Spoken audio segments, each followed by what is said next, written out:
कल लेक्चर नहीं हुआ था, ठीक है, तो एक दिन बच गया, लेकिन आज विल ट्राई टू कंटिन्यू, ठीक है। So last week when we took the lecture, उसमें रिलेटिव वेलोसिटी करके टॉपिक चल रहा है, रिलेटिव वेलोसिटी, ठीक है। अब मैंने ऑब्वियसली लास्ट टाइम कराया था, लेकिन फिर भी एक वीक का गैप आ गया ऑलमोस्ट नाउ, थोड़ा सा मैं जस्ट रिवाइज करवा लेता हूँ कि रिलेटिव वेलोसिटी मैंने क्या बताया था लास्ट टाइम।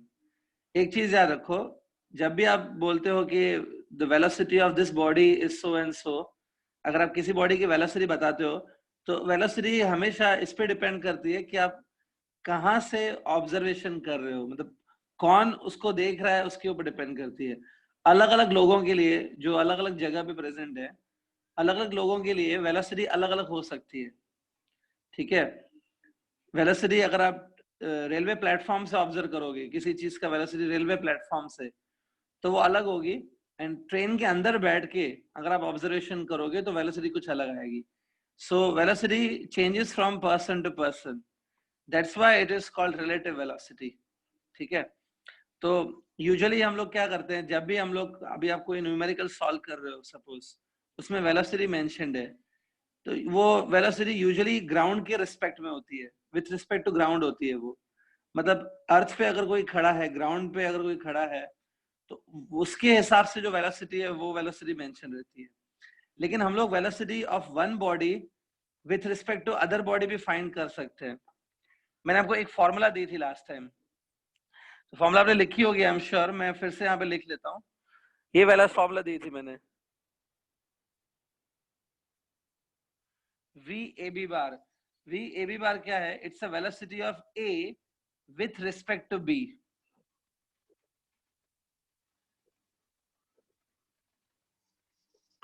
ये आई थिंक मैंने फॉर्मूला दी थी लास्ट टाइम, ठीक है।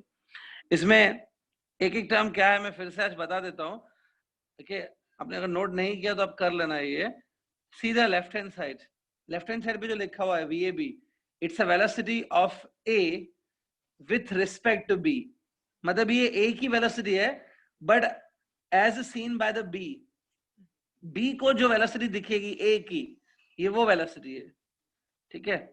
राइट हैंड साइड पे जो वी ए लिखा है, on the right hand side you come, ये वी ए लिखा है, it's a velocity of A with respect to ground. सिर्फ ये जो वी ए लिखा है ना, ये वेलोसिटी ऑफ ए है विथ रिस्पेक्ट टू ग्राउंड है, मतलब अर्थ के फ्रेम से, फ्रॉम अर्थ। और ये वी भी दिख रहा है राइट हैंड साइड पे जो वी भी लिखा है, it's a velocity of B with respect to ground. तो राइट हैंड साइड पे जो दोनों वेलोसिटीज है ना, वो विथ रिस्पेक्ट टू ग्राउंड है, मतलब ग्राउंड से देखने पर जो वेलोसिटी है वो है। लेकिन लेफ्ट हैंड साइड पे जो वेलोसिटी लिखी हुई है, वो है velocity of one body with respect to other body, velocity of A with respect to B है। ये फॉर्मुलास के ऊपर देखो मैंने वेक्टर साइन दिया है, इसका मतलब होता है कि यहाँ पे आपको वेक्टर्स की तरह पुट करना है, सिर्फ मैग्नीट्यूड नहीं पुट करना है, मतलब वीए और वीबी को डालने के टाइम पे आपको वेक्टर के फॉर्म में सब्स्टिट्यूट करना है, you don't have to put only magnitudes, ठीक है। ये मैंने कराया था लास्ट टाइम। अब देखो इस फॉर्मूला को यूज कैसे करना है, यूज करने के लिए मतलब how to use this formula correctly, मैंने लास्ट टाइम दो एग्जांपल्स भी बताए थे, दोनों एग्जांपल्स मैं आज रिपीट कर रहा हूँ फिर से। पहला केस यहाँ लेट्स से, पहला एग्जांपल ध्यान से देखो, ये मैंने लास्ट टाइम बताया था, we are doing again, look at it. Suppose ये एक ट्रेन है, ये ट्रेन है जिसका नाम है ए ट्रेन इस तरफ जा रही है, ठीक है, with a velocity let's suppose 20, velocity 20 के साथ जा रही है। तो ये जो आपने वेलोसिटी लिखी है ना 20, it is a velocity with respect to ground, ground से देखने पर मुझे पता चला इसकी वेलोसिटी 20 है, ठीक है, ये velocity with respect to ground है। बट सपोज आप ध्यान से देखो, ये जो वेलोसिटी है it is along X axis, positive X axis की तरफ है, so I should write it as 20 I cap. 20 I cap is the velocity of A train. ये दूसरा ट्रेन है लेट्स से B, ठीक है, ये ट्रेन ऑपोजिट डायरेक्शन में ट्रैवल कर रहा है, ठीक है, it is travelling in the opposite direction with the same velocity 20। लेकिन ध्यान से देखो तो ये नेगेटिव एक्स एक्सिस की तरफ ट्रैवल कर रहा है, it's traveling towards negative x-axis, so hence -20 I cap लिखना चाहिए इसको, ठीक है। माइनस आई कैप से हमें आइडिया मिलता है कि ये अलोंग नेगेटिव एक्स एक्सिस है, that's why minus I cap. Okay, so ये दोनों वेलोसिटीज देख लो, ये है velocity of A and B. अब अगर मैं ये फाइंड करना चाहता हूँ, I want to find velocity of A with respect to B, ये चीज फाइंड करनी है। तो इसकी फॉर्मूला है V A bar minus V B bar, ठीक है। इसमें V A I will substitute 20 I cap minus sign, then I will substitute V B. V B कितना है? वी बी है -20 आई कैप, ठीक है। ये मुझे पता है लास्ट टाइम भी मैंने कराया था, तो कुछ स्टूडेंट को रिपीटेशन लग रहा होगा, बट एक बार देख लो, it will become more clear to you how to put the values, वो देख लो। It will become 20 I cap plus 20 I cap, that is 40 I cap, plus 40 I cap आ रहा है, माइनस आई कैप नहीं आ रहा है, प्लस 40 आई कैप आ रहा है। If you go correctly add properly you will get this. So ये क्या है पता है? तो देखो वेलोसिटी ये वी ए बी आ रहा है 40। अब आप ध्यान से डायग्राम को देखो तो इसमें किसी भी ट्रेन की स्पीड 40 नहीं है ना? किसी ट्रेन का स्पीड 40 नहीं है, दोनों का स्पीड 20-20 है। तो ये 40 मुझे क्या मिल रहा है? 40 is actually the speed of train A as seen by the B। ध्यान से समझो, B में सपोज आप B ट्रेन के अंदर आप बैठे हो, B ट्रेन के अंदर बैठ के आपको जो A ट्रेन की स्पीड दिखेगी वो होगी 40। ये आपने हमेशा ऑब्जर्व किया, जब दो ट्रेन एक दूसरे को ऑपोजिट डायरेक्शन में क्रॉस करती है, तो एक ट्रेन में अगर आप बैठे हो तो आपको सामने वाली ट्रेन बहुत ज्यादा स्पीड से जाते हुए दिखती है, सो उसकी स्पीड 40 लगेगी। It's a velocity of A with respect to B। अब कुछ स्टूडेंट को ये डाउट आ सकता है कि सर इसका यूज क्या है, मतलब why we are finding velocity of one train with respect to other train, ऐसा क्या नीड है? देखो नीड में अभी समझा देता हूँ। फिजिक्स में जब आप प्रॉब्लम सॉल्व करते हो ना, when you are solving a problem, तब आप एक जगह पे रुक के उस प्रॉब्लम को देखते हो। सपोज मैं बोल रहा हूँ कि ट्रेन की स्पीड इतनी है, वो दूसरे ट्रेन की स्पीड इतनी है, ये मैं जरूर एक जगह पे खड़े होके ऑब्जर्वेशन कर रहा हूँ, ठीक है। तो जब आप फिजिक्स का न्यूमेरिकल सॉल्व करते हो ना, तो आप वो एक प्लेस से ऑब्जर्वेशन करते हो, एक जगह पे खड़े होकर ऑब्जर्व करते हो और उस जगह के हिसाब से आप सॉल्व करते हो। कभी कभी क्या होता है जब हम न्यूमेरिकल सॉल्व करते हैं, सो ग्राउंड पे खड़े होके, मतलब यूजुअली हम लोग प्रॉब्लम सॉल्व करने के टाइम पे we assume that we are standing on the ground. Ground से उस प्रॉब्लम को सॉल्व करना बहुत मुश्किल होता है, but the problem become very easy if you solve the problem from one train. एक ट्रेन में बैठ के अगर आप प्रॉब्लम सॉल्व करो, ट्रेन में बैठ के ऑब्जर्वेशन करो, तो क्वेश्चन इजी हो जाता है। तो जब ग्राउंड से सॉल्व करना मुश्किल है, ट्रेन के अंदर से ऑब्जर्वेशन करना है हमको, तब हम लोग ये रिलेटिव वेलोसिटी को यूज करते हैं, ठीक है। जब ग्राउंड से क्वेश्चन को सॉल्व करना मुश्किल हो जाता है, by sitting in on the ground it's difficult to solve the question, तब हम लोग अज्यूम करते हैं कि we are inside the train और ट्रेन के पॉइंट ऑफ व्यू से हम लोग फिर सॉल्व करते हैं। तो उसके लिए ये रिलेटिव वेलोसिटी काम आता है, ठीक है। तो इसके ऊपर न्यूमेरिकल्स भी हम लोग आज ही करेंगे, so that will give you more clear idea, but now you remember. और ऐसे ही हमने केस 2 भी डिस्कस किया था। केस 2 में फिर से पूरा लिख नहीं रहा हूँ, लास्ट टाइम किया था मैंने। केस 2 में क्या होगा, ये दोनों ट्रेन्स जो है वो सेम डायरेक्शन में जा रही होंगी। ऐसा किया है कि नहीं हमने, याद करो। Both trains are running in the same direction. So in that case, suppose both trains are running in the same direction with the same velocity also. So I think fine relative speed 0 आया था, ठीक है। The second case I'm not doing. In second case, relative speed came 0.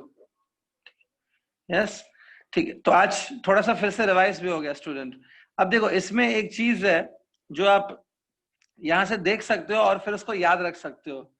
वो चीज ये है, देखो see the case number 1, दोनों ट्रेन जब ऑपोजिट डायरेक्शन में जा रही है, तब रिलेटिव वेलोसिटी कैसे मिल रहा है? By adding there values, 20 plus 20 become 40।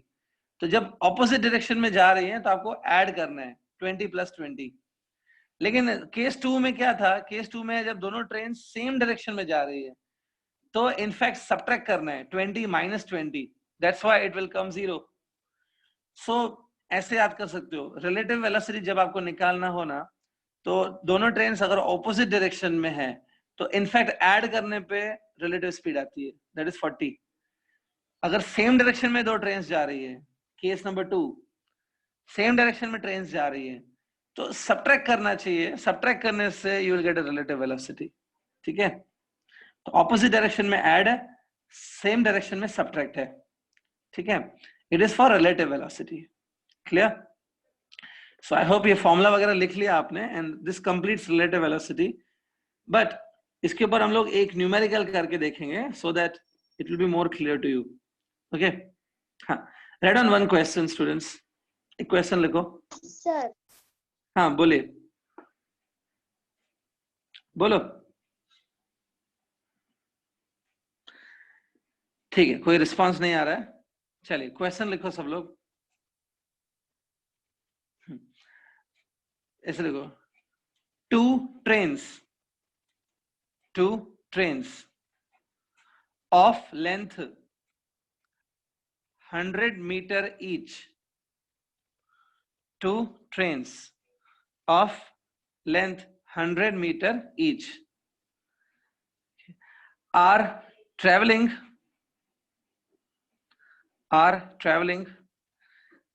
in opposite directions,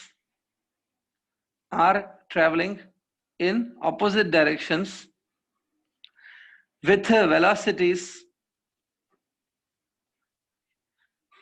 velocities 10 meter per second and 15 meter per second. 10 and 15 meter per second. Full stop. Find the time taken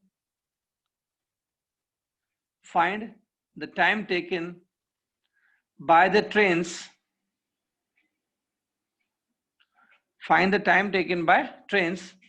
to completely cross each other.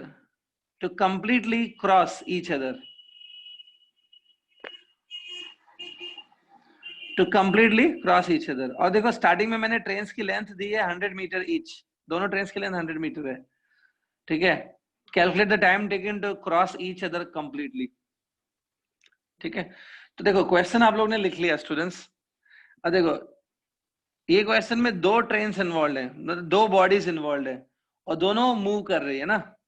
जब भी दो bodies involve हो और दोनों move कर रही है तो आप ऐसे जजमेंट आप कर सकते हो कि ये रिलेटिव वेलोसिटी के ऊपर बेस्ड है। ठीक है, when two objects are there and both of them are moving, so mostly it is a question on relative velocity. ठीक है, अब ये क्वेश्चन को मैं पहले एक्सप्लेन कर देता हूं। Look at the screen.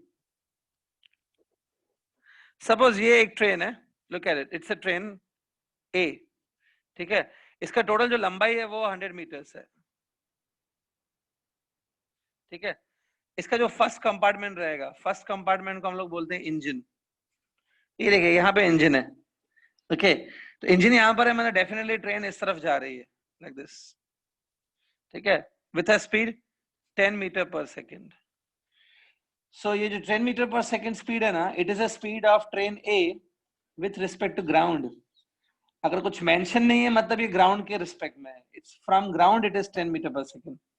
ठीक है, अब ध्यान से देखो, दूसरी ट्रेन बना रहा हूं मैं।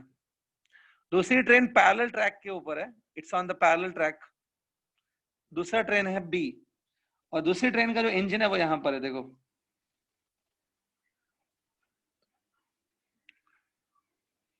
ठीक है, ये दूसरा ट्रेन इंजन यहां पर है, मतलब ये इस तरफ जा रही है, इसका स्पीड है 15 मीटर पर सेकेंड। ठीक है, अब देखो जब दोनों ट्रेन के इंजन एक दूसरे के एकदम सामने आ जाते हैं, जब दोनों के इंजन एक दूसरे के सामने होंगे तब मैं बोलूंगा कि क्रॉसिंग स्टार्ट हो गई। Now crossing starts. अब ये ट्रेन एक दूसरे को क्रॉस करना स्टार्ट कर रही है। ठीक है, जब इंजन एक दूसरे के सामने है। ओके, अब दोनों ट्रेन अपने अपने डायरेक्शन में मूव करेंगी और कुछ टाइम के बाद क्या होगा, कुछ टाइम के बाद ये होगा कि जो इंजन का लास्ट कंपार्टमेंट है, the last compartment of A train and the last compartment of B train. ठीक है, दोनों ट्रेन का जो लास्ट कंपार्टमेंट है वो एक दूसरे के सामने आ जाएगा। जब दोनों ट्रेन का लास्ट कंपार्टमेंट भी एक दूसरे को क्रॉस कर लेगा, this last compartment will also cross each other. तब मैं बोलूंगा क्रॉसिंग इज कंप्लीटेड। तो क्रॉसिंग कब कंप्लीट होगी? जब last compartments will cross each other. और क्रॉसिंग्स कब स्टार्ट होती है? When engines starts crossing each other. ठीक है, तो हमें फाइंड करना है कि पूरा टाइम कितना लगेगा, कितने टाइम में ये दोनों ट्रेन एक दूसरे को क्रॉस करेंगी। ठीक है, अब सी क्वेश्चन तो आप लोग को समझ में आ गया होगा कि क्या क्वेश्चन है, but you must be confuse कि सॉल्व कैसे करना है। ये दोनों ट्रेन एक तो मूव कर रही है। तो एक काम करो स्टूडेंट, अगर आप इस चीज को ग्राउंड से देखोगे, when you look at them from the ground, तो ऑब्वियसली ये बहुत डिफिकल्ट क्वेश्चन हो जाता है, क्योंकि दोनों ट्रेन चल रही है। ठीक है, कुछ डिस्टेंस ए ट्रेन कवर करेगी, बी ट्रेन भी कवर करेगी। तो एक काम करते हैं, let suppose we will solve this question by sitting in one of the trains. कोई एक ट्रेन में बैठ के हम लोग इसको सॉल्व करेंगे। ठीक है, मतलब आप अब देखो ध्यान से सुनो, अब आप अज्यूम करो कि आप बी ट्रेन में बैठे हो, you are sitting in a B train, feel करोगे that you are sitting in a B train, और आप ट्रेन में बैठ के ऑब्जर्वेशंस कर रहे हो और उसके अकॉर्डिंग हम लोग सॉल्व करेंगे। ठीक है, तो ट्रेन बी में आप बैठे हो। ठीक है, तो आप जब आप ट्रेन बी में बैठे हो तो आप किसकी वेलोसिटी को मेजर करोगे? You will measure velocity of A. तो velocity of A with respect to B, velocity of A as seen by B, कोई मुझे डायरेक्टली बता सकता है कितनी आएगी? How much will be relative velocity? Anybody directly बता सकते हो? 25 25, क्योंकि दोनों ट्रेन 25 ऑपोजिट डायरेक्शन में जा रही हैं, तो वेलोसिटी ऐड होती है। Total it will be 25 metre per second, है ना? तो इसका मतलब पता है क्या है? इसका मतलब है आप एक ट्रेन में बैठे हो और आपको लग रहा है कि जो सामने वाली ट्रेन है वो 25 की स्पीड से चल रही है। ठीक है, हाँ, अब ध्यान से सुनना। अब जब दोनों ट्रेन एक दूसरे को क्रॉस करेंगी, क्रॉसिंग कब कंप्लीट होगा? जब last compartment will cross each other. ठीक है, जब क्रॉसिंग होगी ना तो आपको ये लगेगा कि जो सामने वाली ट्रेन है सिर्फ वही चल रही है, सामने वाली ट्रेन 25 की स्पीड से चल रही है। ठीक है, अब हाँ, अब ध्यान से सुनो, नेक्स्ट पॉइंट बता रहा हूँ। दोनों ट्रेन एक दूसरे को क्रॉस करेंगी अकॉर्डिंग टू यू। आप एक ट्रेन में बैठे हो ना, आपके अकॉर्डिंग जो सामने वाली ट्रेन है वो हर ट्रेन की जो लेंथ है वो 100 मीटर्स है। तो आपको ये लगेगा कि सामने वाली जो ट्रेन है वो 200 मीटर ट्रेवल करेगी तब जाके क्रॉसिंग कंप्लीट होगी। देखो सपोज ये 100 मीटर है और ये 100 मीटर है ना? तो आपको क्या लगेगा? आप एक ट्रेन में बैठे हो, आपको लगेगा कि सिर्फ सामने वाली ट्रेन चल रही है विद अ स्पीड ऑफ 25। जब ये ट्रेन 100 मीटर कवर करेगी, when this train will cover 100 metre, तब दोनों ट्रेन एक दूसरे के एकदम सामने सामने आ जाएंगी। फिर यही ट्रेन और 100 मीटर कवर करेगी तब जाके क्रॉसिंग कंप्लीट होगी ना। तो क्रॉसिंग कंप्लीट करने के लिए देखो, ये जो ट्रेन है उसको यहाँ पे पहुंचना चाहिए। ये ट्रेन अगर यहाँ से यहाँ पहुंच गई, ठीक है, तब मैं बोलूंगा क्रॉसिंग कंप्लीट हुआ। देखो यहाँ पे क्रॉसिंग स्टार्ट हुआ, ये ट्रेन जब यहाँ पहुंचेगी, इट कवर्ड 100 मीटर, फिर यहाँ पे पहुंची, अब क्रॉसिंग कंप्लीट हो गई। तो इस ट्रेन ने कितना कवर किया डिस्टेंस? 200 मीटर। यस, ये किसके अकॉर्डिंग है पता है? एक ट्रेन में जब आप बैठे हो ना, आपके अकॉर्डिंग ऐसा हो रहा है। तो according to the person sitting in this train, the other train is running at 25 speed and the other train will cover 200 meters to completely cross each other. ठीक है, ये बी ट्रेन में जो बैठा है उसके अकॉर्डिंग हो रहा है। ठीक है, सो मैं अभी देखो एक स्टूडेंट एक फॉर्मूला लगा रहा हूँ, distance covered upon time taken is equal to speed. So distance covered by the train will be 200 meter as per your observation. Distance covered by the train will be 200 meter. Time let's say t लगेगा, और speed तो इसकी 25 है ना, train की speed 25 है, तो इधर 25। सो यहाँ से देखो टाइम मिल जाएगा, जितने टाइम में ये क्रॉसिंग हो जाएगा, टाइम विल बी 200 अपॉन 25। अब आराम से आप इसको सॉल्व कर सकते हो, it will B 8 seconds. So answer है 8 second. Yes, with in 8 second ये दोनों ट्रेन एक दूसरे को क्रॉस कर लेगी। ठीक है, अब इसमें कुछ स्टूडेंट को ऐसा लग सकता है कि सर ये 8 सेकेंड तो it's answer as per the passenger in the one train, एक पैसेंजर के हिसाब से ये आंसर है। डोंट वरी, वो पैसेंजर रॉन्ग नहीं कर रहा है, वो अपने प्लेस पे बैठा है, वो अपने प्लेस से सही कर रहा है, ये आंसर करेक्ट आएगा। Whether you solve from any place, answer will be correct, don't worry. मतलब कोई ग्राउंड से भी ऑब्जर्व करेगा तो ये 8 सेकेंड ही आंसर आएगा, ठीक है। सो आंसर इज 8 सेकेंड्स, ठीक है। So I hope you got this, ठीक है, पूरा नोट कर लो।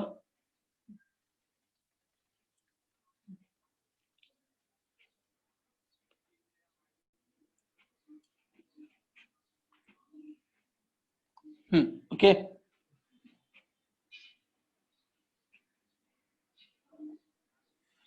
Right on the whole answer लिख लो पूरा।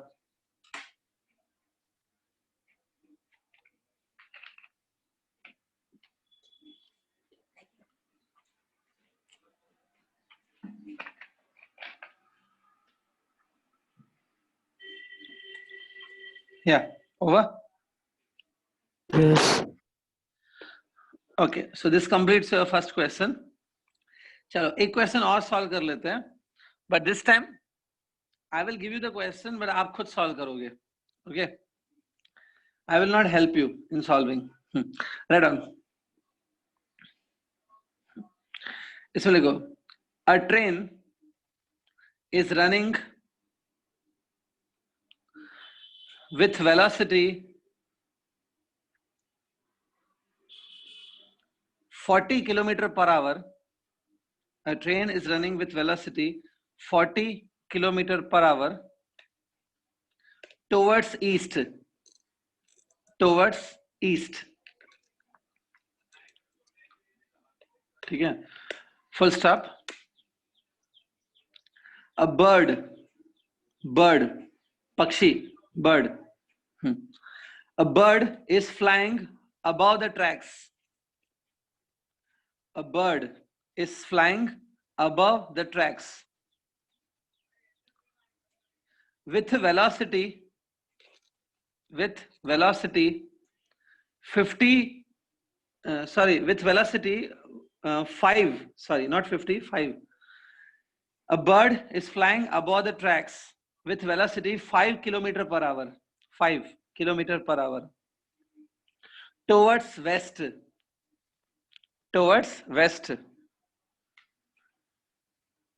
ठीक है, full stop. Find the time taken by the bird,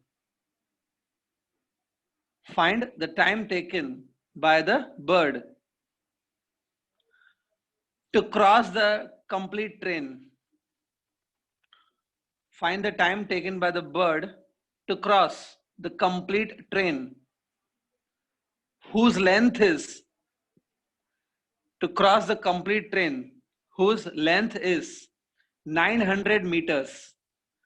train का जो लेंथ है वो 900 meters है, whose length is 900 meters. ठीक है, एक चीज ध्यान में रखना स्टूडेंट, कुछ क्वांटिटीज किलोमीटर में है और कुछ क्वांटिटीज मीटर में है, तो वो चीज का ध्यान रखना आप लोग, ठीक है। आई सजेस्ट सारी क्वांटिटीज आप किलोमीटर में ही कर दो, जो आपका टाइम है वो भी आवर्स में आ जाएगा, नो प्रॉब्लम। तो किलोमीटर आवर्स में ही करो सब। या try this question, you have 2 minutes to complete this.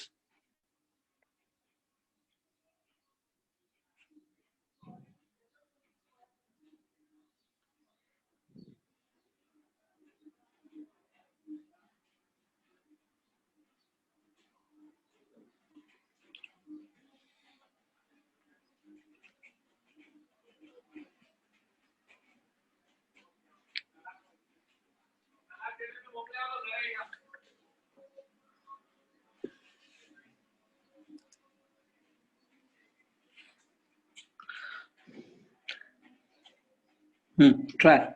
If anybody gets the answer, you can message. Time आप hours में निकालो, तो चलेगा, कोई प्रॉब्लम नहीं। Get the time in hours.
Yeah, anybody? 0.02 hours. 0.02 hours. ठीक है, ठीक। क्या नाम है आपका? शुभम पाड़ी। ओके। अच्छा, आप सरिता पाड़ी के वो क्या ब्रदर हो क्या? नहीं नहीं नहीं ना, नहीं। सरिता मैम है ना, वो भी मुझे लगा शायद उनकी भी सरनेम सेम है, दैट्स व्हाई। ठीक है, इट्स ओके। हाँ हाँ ठीक है। Shubham has got the answer 0.02 hours and it's good, it's correct answer. Student answer आना चाहिए 0.02 hours। देखो सिंपल है, सबसे पहले find out the velocity of parrot with respect to train. आप find out the velocity of parrot with respect to train, क्योंकि दोनों opposite direction में जा रहे हैं। So, मैंने बताया था वेलोसिटी ऐड हो जाती है, इनफैक्ट 40 और 5 दोनों ऐड हो जाएंगे, it will become 45 kilometre per hour.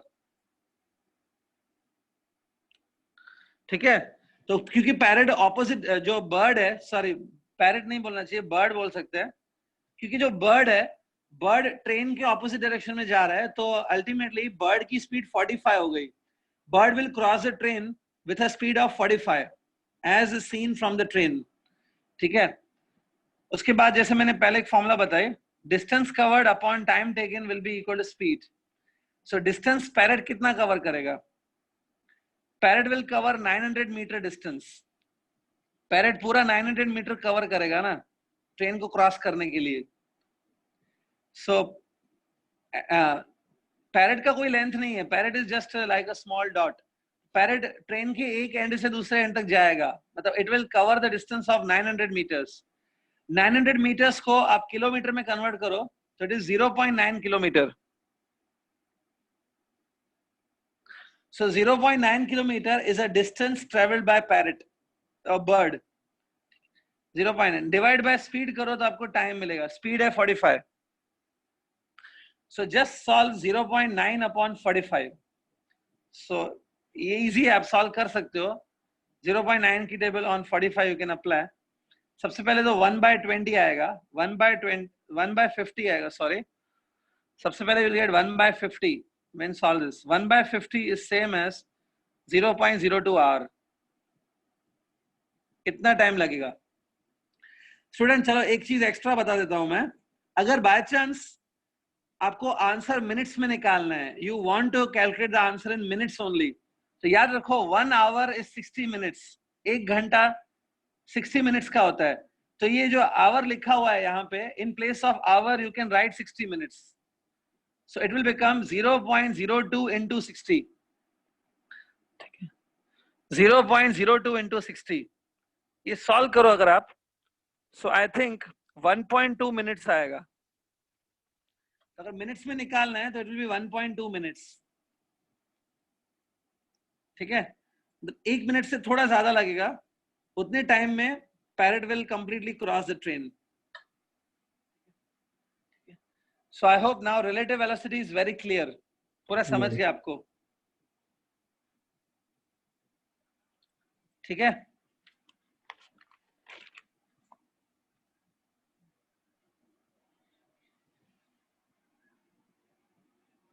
okay, so here we finished relative velocity. Relative velocity finish हो गया। Okay, अब मैं नेक्स्ट टॉपिक पे जा रहा हूं एक। See, I'm going to the next topic. See, आपको एक चीज याद होगी, मैंने बताया था कि जो प्रोजेक्टाइल मोशन होता है, projectile motion is a 2 dimensional motion. क्या मतलब है इसका? In the projectile motion body horizontally as well as vertically दोनों डायरेक्शन में ट्रेवल करती है, याद है? तो projectile is a 2 dimensional motion. अब आपको क्या करना है, देखो projectile is just one example of 2 dimensional motion. मतलब प्रोजेक्टाइल तो एक एग्जांपल है जिसमें 2 डायमेंशन मोशन हो रहा है। There can be many motions which are 2 dimensional. तो आज आपको है ना थोड़ा सा और फॉर्मूला सीखना है related to the motion in 2 dimensions.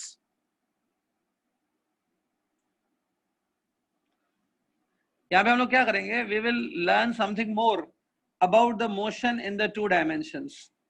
ठीक है? मोशन इन 2 डायमेंशन, पहले आप इसका मीनिंग क्लियर करो.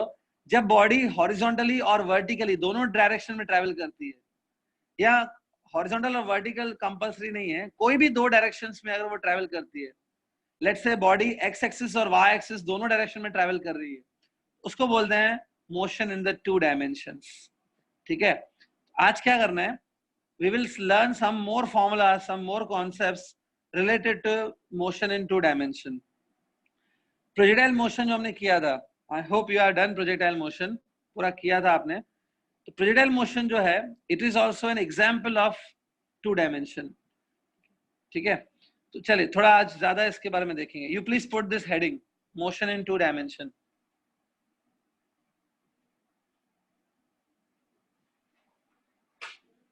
ओके, ठीक है. चलिए अब इससे स्टार्ट करते हैं.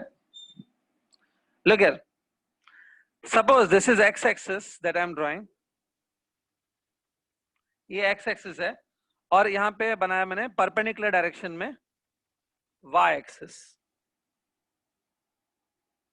ठीक है? Okay, this is origin. अब यहाँ पे मैं वही करने वाला हूँ. बॉडी जो है वो x axis और y axis दोनों डायरेक्शन में साइमल्टेनियसली मूव करेगी, एंड दैट इज 2 डायमेंशन. ठीक है?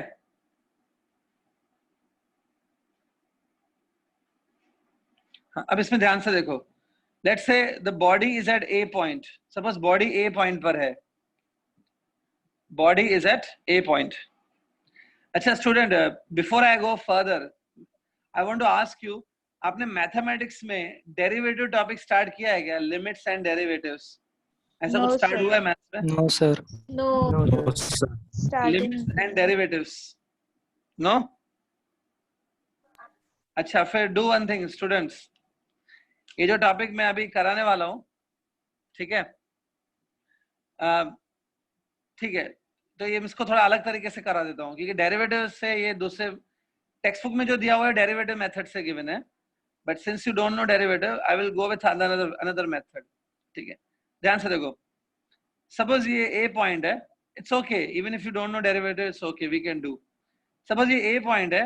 Body will move from A to B. Body A से बी जाएगा.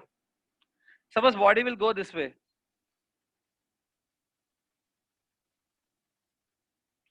ऐसे. तो ये है मोशन इन 2 डायमेंशन. बॉडी ऐसे जा रहा है. It's at clearly 2 dimension. Body X और वाई एक्सिस दोनों पे ट्रैवल कर रहा है ना. सपोज पॉइंट ए जो है, the coordinates of A point are x1 y1.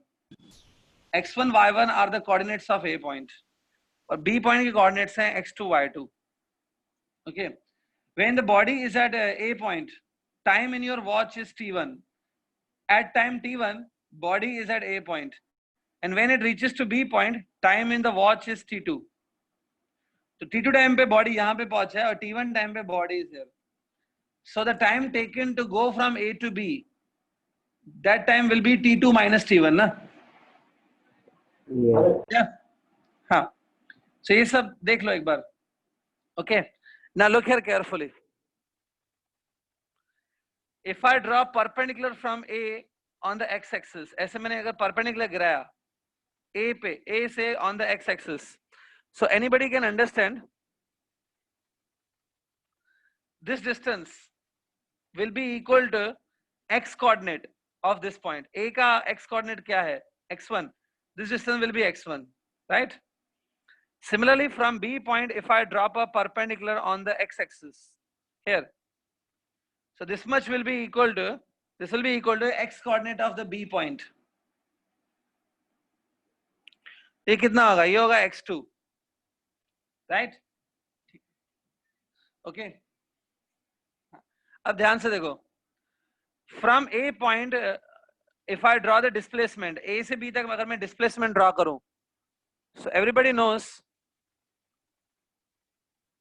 displacement is a vector which is drawn by shortest line from A to B. ध्यान से देखो, ये displacement होगा ना, it's a displacement. This is a displacement from A to B. Okay, अब अगर मैं displacement है ये, ध्यान से देखो, if I resolve the displacement into two components, अगर मैं इस डिस्प्लेसमेंट को रिजॉल्व करूं into two components, so I am resolving the displacement into two component. सो ये रहेगा हॉरिजॉन्टल कंपोनेंट, ध्यान से देखो, and this will be vertical component. See carefully, this will be horizontal component and this will be vertical component of the displacement। क्या मुझे कोई बता सकता है horizontal जो displacement है, the displacement in the horizontal direction, वो कितना है? मतलब how much will be length of this horizontal displacement? x2 minus x1। Yes, definitely it will be x2 minus x1। Okay, yes, सब correct हो। So देखो, displacement will be displacement in the horizontal direction, I'm asking। Displacement in the horizontal direction will be x2 minus x1। ठीक है, लेकिन ये vector है, displacement is a vector. So ये जो आपने बताया, it's a displacement in the horizontal direction. तो क्योंकि ये हॉरिजॉन्टल डायरेक्शन में है, मतलब it is along x axis, तो इसको मैं लिखूंगा x2 minus x1 i cap. Now this become a vector. तो ये है displacement in the horizontal direction. Similarly ये जो है, ध्यान से देखो, ये it's a displacement in the vertical direction. ये होगा y2 minus y1। जैसे ये x2 minus x1 है, तो दूसरा डिस्प्लेसमेंट होगा y2 minus y1। Easy, but it will B along y axis, इसलिए मैं इसको लिखूंगा j कैप। तो स्टूडेंट सिंपल है, आपने जो डिस्प्लेसमेंट है उसको दो कंपोनेंट्स में ब्रेक किया। आपने प्रोजेक्टाइल में भी ऐसा किया है, horizontal and vertical motions are separate. So horizontal displacement is x2 minus x1 i cap, vertical displacement is y2 minus y1 j cap. ठीक है, तो ये आप दोनों को प्लस कर दो। ये देखो, दोनों को मैंने प्लस कर दिया। So you understand, this will be the total displacement. ये टोटल डिस्प्लेसमेंट होगा, this is total displacement. Suppose इसको मैं लिखता हूं s bar. So total displacement s bar is written this way, divide by time. Time जिस time में इसने ये कवर किया है वो टाइम है t2 minus t1। With in the time of t2 minus t1 उसने ये कवर किया है, तो इधर मैं डिवाइड कर रहा हूँ t2 minus t1 से। या एनीबॉडी कुछ बताने की कोशिश करो, ये क्या मिलेगा मुझे if I do this, what I will get from here? Velocity. हाँ, इट विल बी, थोड़ा सोच के आंसर देना student. It will be average velocity और it will be instantaneous velocity? Any answer? थोड़ा सोच के आंसर दो। एवरेज। आपने ये जो डिस्प्लेसमेंट लिया है, ये वाला डिस्प्लेसमेंट है आई थिंक, राइट? ये काफी बड़ा डिस्प्लेसमेंट है, it is not extremely small. बड़ा डिस्प्लेसमेंट है, तो if you take a total displacement by total time, what will you get, average और instantaneous? Average. It will be average velocity. Yes,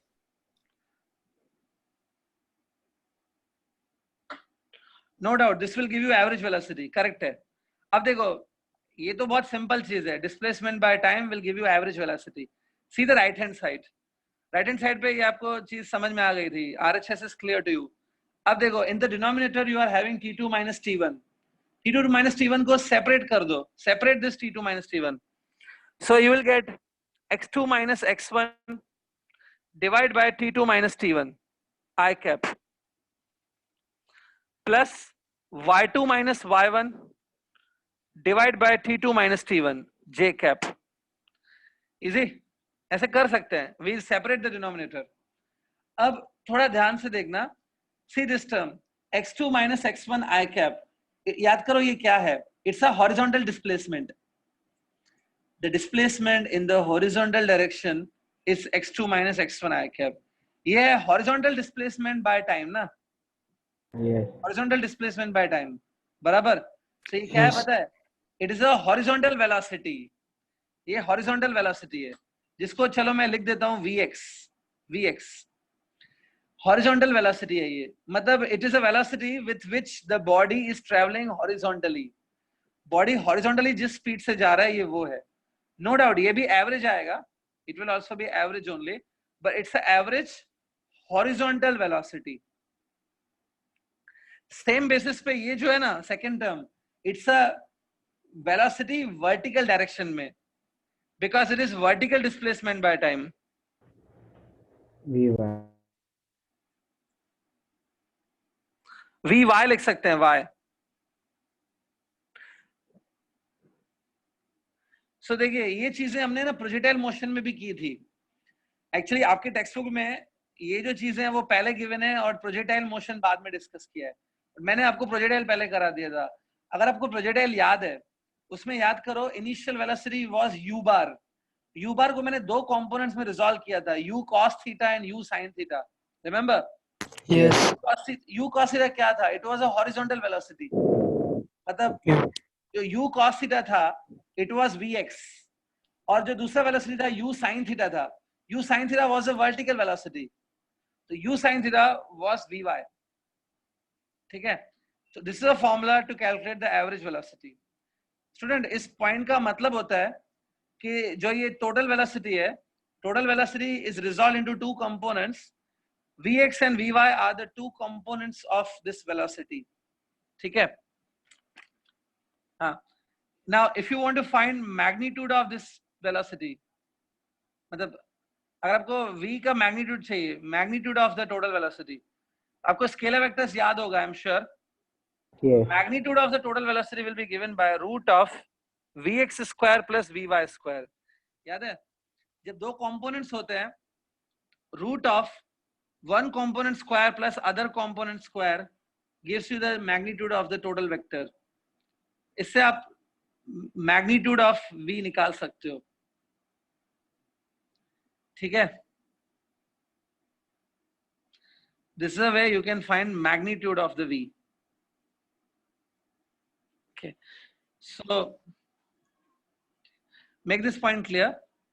ये सब चीजें टू डायमेंशन में आती है। ठीक है, it will be easy if you can compare with a projectile motion। ये सब आपने projectile motion में भी किया था। you resolve everything into horizontal and vertical components। ये वही है सब। so magnitude of the velocity is given by this formula। okay, हाँ, so right now we are discussing the topic of motion in two dimensions।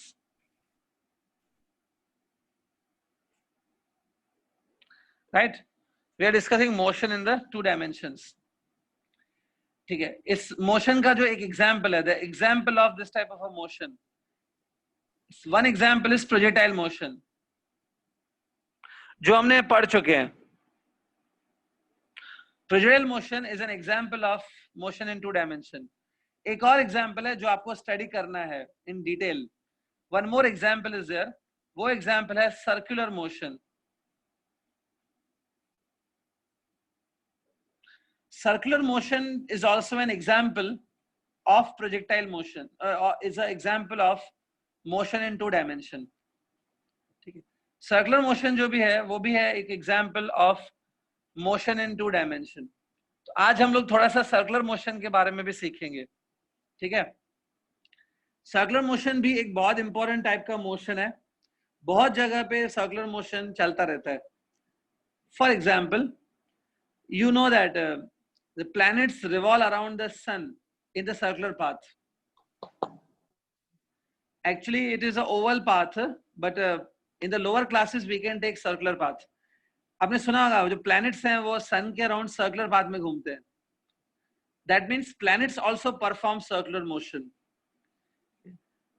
inside the atom the electron revolves in circular orbits। atom के अंदर भी circular orbits में electron घूमते हैं। तो circular motion एक important motion है। many places are there where you can observe circular motion। circular motion is also an example of motion in two dimension। ठीक है, तो आज हम लोग थोड़ा सा circular motion के बारे में थोड़ा सीखेंगे। you can put the heading circular motion। ठीक है, हेडिंग पुट करो सर्कुलर मोशन। हाँ, अब ध्यान से देखो, suppose this is x axis और ये वाई एक्सिस है, ये एक्स एक्सिस है और ये वाई एक्सिस है। अब एक पार्टिकल है, there is some body which is performing circular motion over here. देखो ऐसे घूम रहा है, पार्टिकल इज मूविंग दिस वे।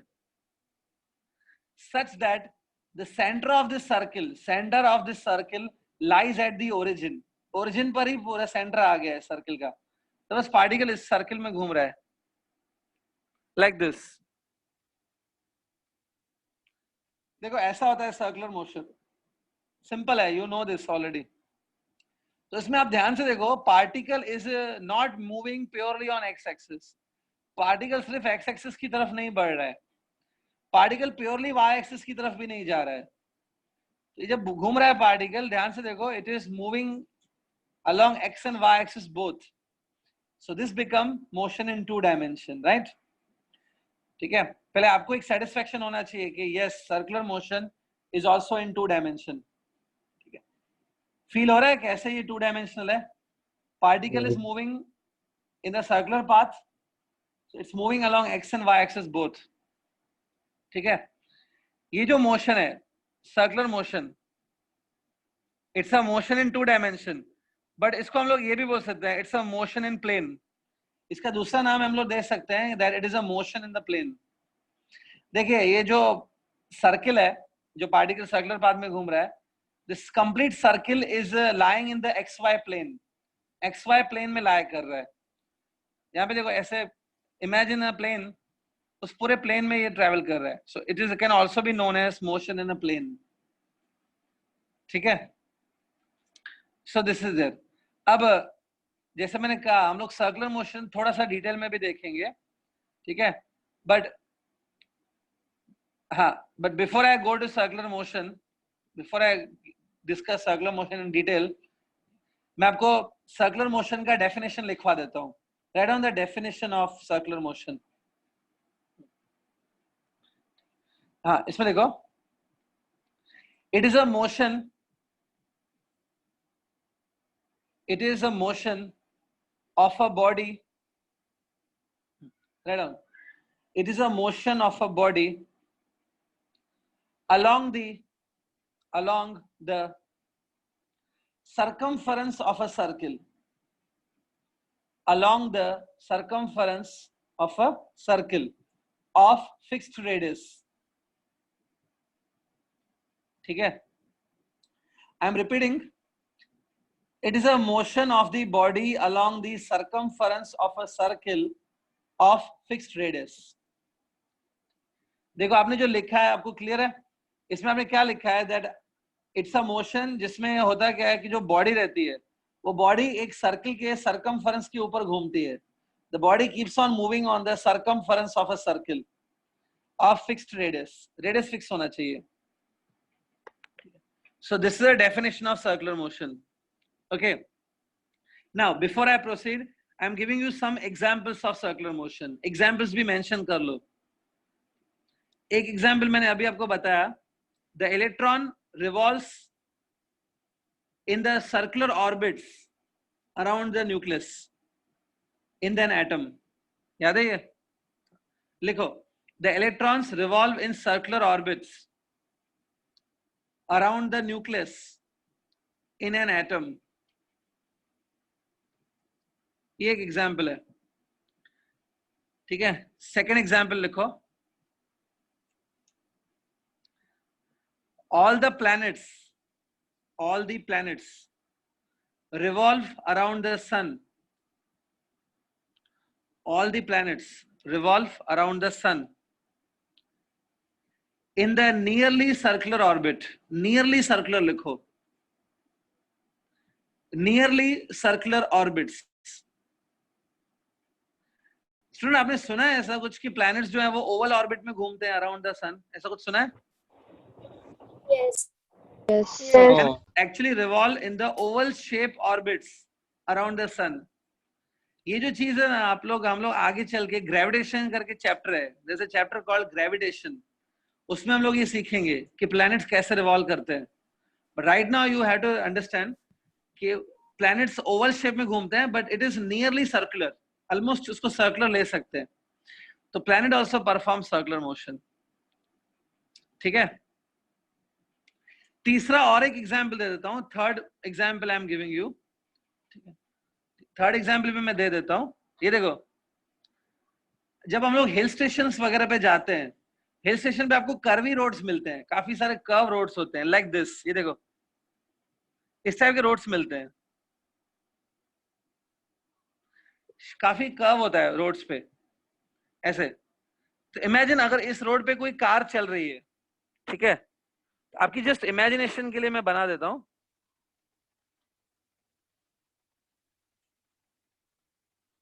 ये देखो व्हीकल दिख रहा है आपको, ये व्हीकल देखो ध्यान से,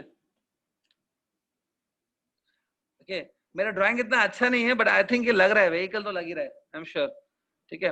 तो ये व्हीकल है देखो, now suppose this vehicle is taking turn on this road, ये रोड पे टर्न कर रहा है व्हीकल, तो जब ये व्हीकल टर्न करता है ना, at that time this vehicle also perform circular motion. ये देखिए ये जो व्हीकल है ना अपना सर्किल कंप्लीट नहीं करता है, it never completes a circle, circle ऐसा होगा देखो, नो डाउट ये अपना सर्किल शायद कंप्लीट नहीं करता है but at least for some distance it travels on the circumference. So ये भी एक सर्कुलर मोशन का वेरी फेमस एग्जांपल है, इसमें न्यूमेरिकल्स भी आते हैं, so you can mention this. इसके लिए आप सिर्फ इतना लिख लो that the vehicle taking turn on the circular road, the vehicle taking turn on the circular road, ठीक है, it is also example of circular motion। किसी को अपने नॉलेज के लिए डायग्राम बनाना है तो बना सकते हो, बाकी कोई जरूरत कंपलसरी नहीं है।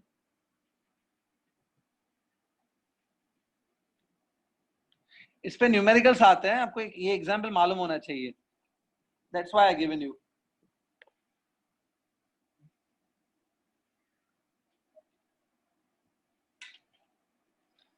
Okay, so I hope this is clear। चलिए, so now you are having a clear idea that circular motion के examples सभी clear है, right? ठीक है, now look here, now in the circular motion now I'll discuss some new points, कुछ new चीजें मैं बता रहा हूँ circular motion में।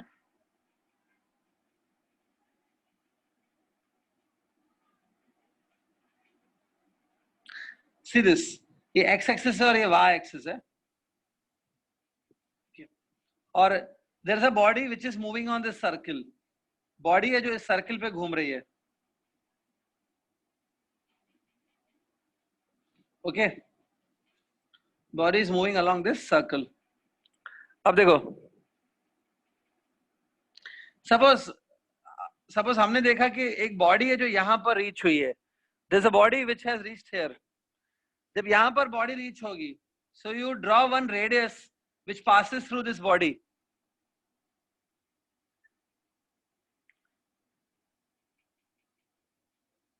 See देखो मैंने रेडियस ड्रॉ किया है, this radius is passing through this body, दिख रहा है, जब बॉडी यहां पर है, when body is here, if I draw this kind of a radius, ठीक है, so ये रेडियस तो है, यहाँ पे अब मैं देखो कुछ न्यू टर्म्स में डिफाइन कर रहा हूं। अब एक न्यू क्वांटिटी आपके सामने आई है, एक क्वांटिटी रहती है which is called radius vector, एक चीज है which is called radius vector. Radius vector is denoted by the symbol r bar. Radius vector एक इंपॉर्टेंट क्वांटिटी है सर्कुलर मोशन में।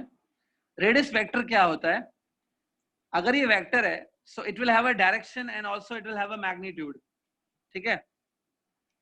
रेडियस वेक्टर का जो मैग्नीट्यूड है, इधर मैं लिख रहा हूं, ये मॉड का मतलब है magnitude, mod means magnitude, magnitude of this radius vector is equal to radius, जितना सर्किल का रेडियस है उतना इसका मैग्नीट्यूड है।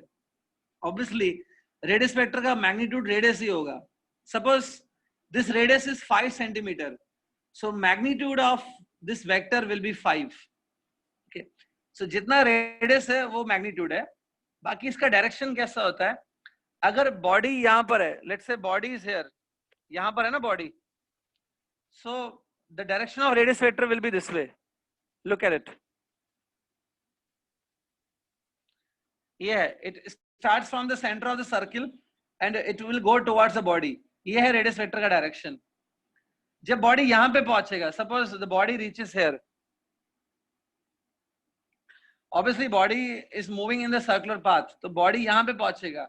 जब बॉडी यहाँ पे पहुंचेगा तो आप ऐसे ड्रॉ करो radius.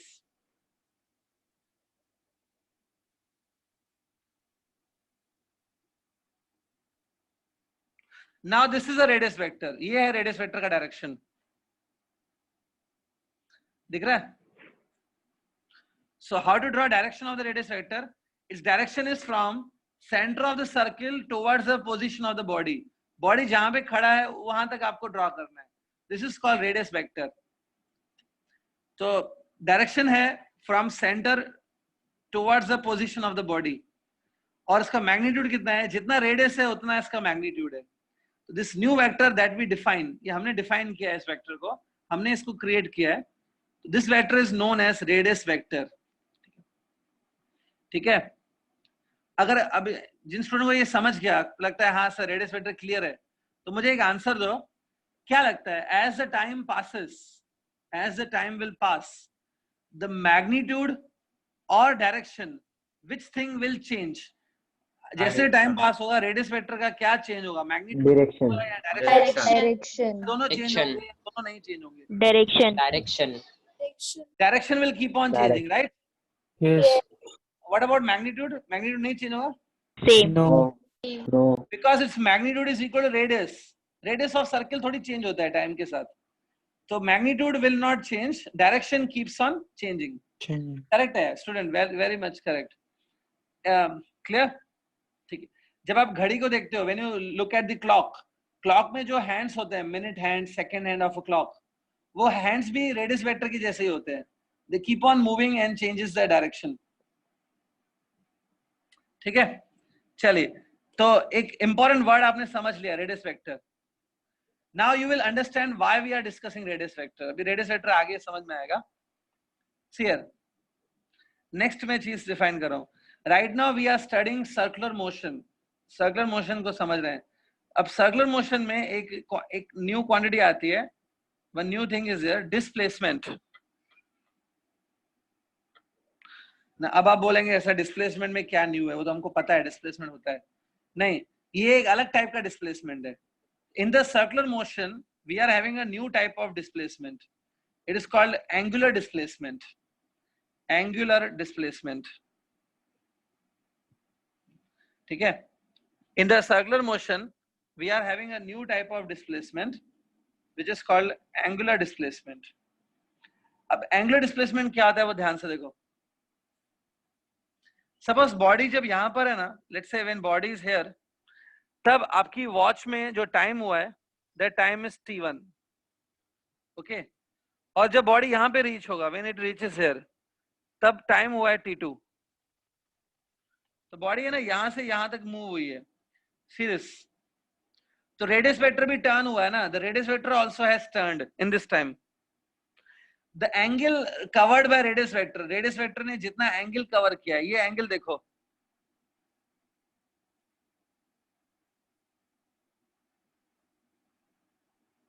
See this angle theta. Theta is the angle by which the radius vector has turned. Radius vector जो है वो उसने थीटा एंगल से टर्न हुआ है। This theta is an angle covered by radius vector in this time. तो ये जो theta angle आपको दिख रही है ना, this angle is known as angular displacement. Angular displacement मतलब displacement which is in the form of angle. Angular displacement is theta को ही बोलते हैं, ठीक है? देखो इसको make it simple. When the body moves from one place to another place, you know that body have a displacement. जब body एक place से दूसरे प्लेस जाता है तो अब हम लोग बोलते हैं कि डिस्प्लेसमेंट हुआ है। यहाँ पर भी देखो बॉडी एक प्लेस से दूसरे प्लेस तक गया है तो डिस्प्लेसमेंट हुआ रहेगा। बट यहाँ पर जो रेडियस वेक्टर है, the angle by which radius vector has rotated, radius vector ने जितना एंगल रोटेट हुआ है वो एंगल को बोलते हैं एंगुलर डिस्प्लेसमेंट, ठीक है? तो यहाँ पे मैं बोल सकता हूँ ये जो पार्टिकल है उसका एंगुलर डिस्प्लेसमेंट है theta, and this displacement theta is covered in the time t2 minus t1. t2 minus t1 इतने टाइम में जो डिस्प्लेसमेंट कवर हुआ है वो है theta. Clear? Theta is known as angular displacement. Since it is an angle, ये basically एक angle ही है, since it is an angle it is measured in the radians, इसको रेडियंस में मेजर करते हैं, it is measured in radians. ठीक है, समझ गया? चलो मैं इसका डेफिनेशन लिखवा देता हूं आपको चाहिए तो, write down it's definition. But before you write down definition, सबसे पहले ये डायग्राम ड्रॉ कर लो अगर आपने नहीं किया है तो। Draw this and then I will give you definition of angular displacement.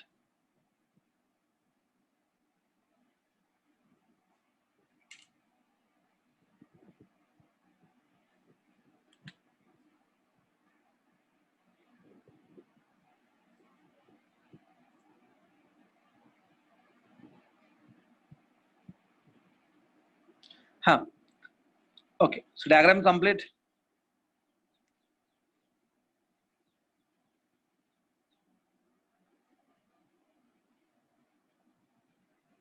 Okay, now write down definition of this angular displacement. देखो, it is defined as the angle, angular displacement, it is defined as the angle covered by radius vector, the angle covered by radius vector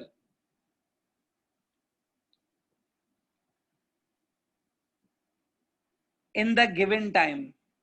It's an angle covered by radius vector in the given time.